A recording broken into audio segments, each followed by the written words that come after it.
It was January 19th, 2008. Madison Square Garden stood buzzing with anticipation. Two icons of boxing, two men from different weight divisions, different legacies, were about to collide. On one side, Roy Jones Jr., the former pound-for-pound king.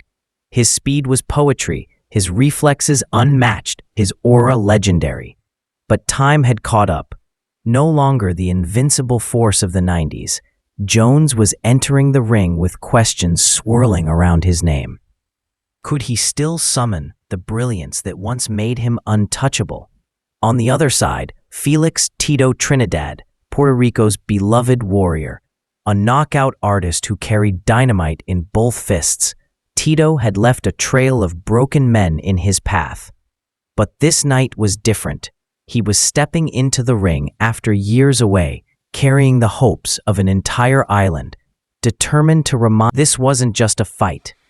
It was pride versus pride, legend versus legend, past glory versus redemption. The bell rang. Tito came forward, eyes blazing, stalking Jones.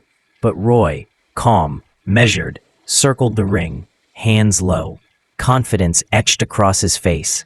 He teased with feints, flashed jabs, and looked for openings. The first exchanges were tense, each punch carrying danger. Tito's left hook whistled past Roy's chin, inches from ending it all in a heartbeat. As the early rounds passed, the fight became a dangerous game of chess. Tito, relentless, kept moving forward, loading up that signature left hook that had once flattened champions. Every time he unleashed it, the crowd gasped, because everyone knew if it landed flush, the night could be over in an instant. But Roy wasn't just fighting with speed. He was fighting with wisdom. Hands low, reflexes sharp, he slipped punches by inches, rolling his shoulders, making Tito miss by a hair. Then, with sudden bursts, he fired back, snapping jabs, sharp counters, lightning-fast hooks. The crowd could sense the shift. Roy's timing was returning, his rhythm building. Each round, he grew bolder, more fluid, almost dancing around Tito. But Trinidad wasn't back and forth. They battled. Trinidad's determination against Jones's brilliance. It wasn't a question of if Tito could land. It was when, and whether Roy could take it. The fight was tightening, the tension growing. Everyone inside Madison Square Garden leaned forward, knowing the storm could break at any second.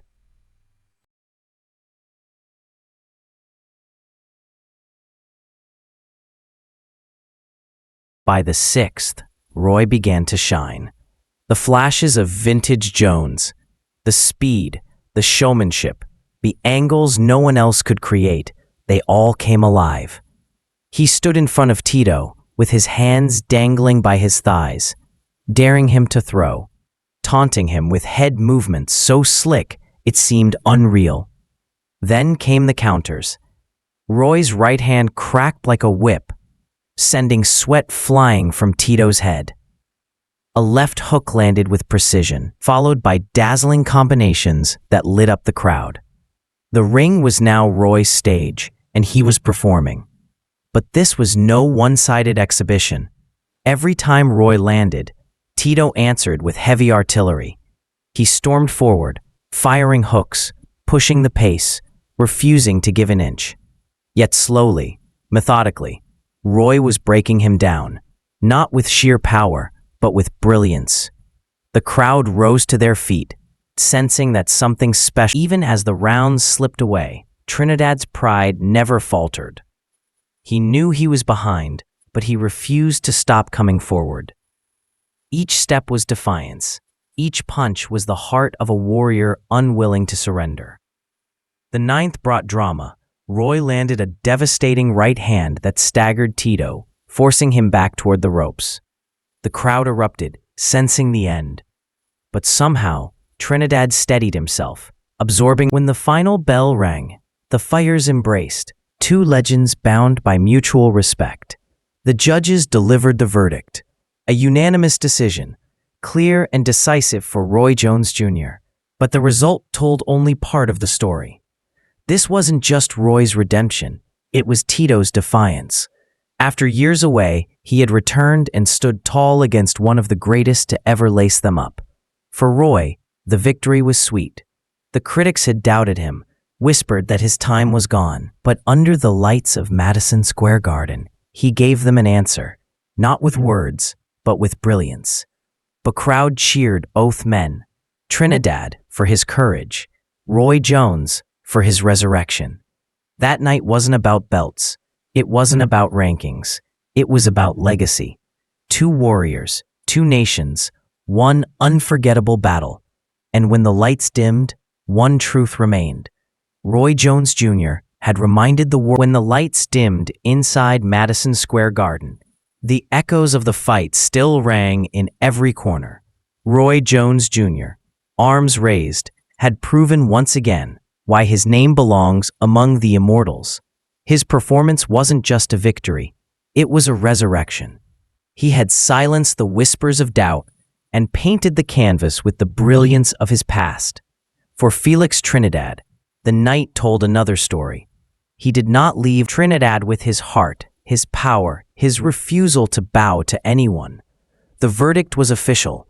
Roy Jones Jr. had won by unanimous decision, but the story was larger than numbers on a scorecard.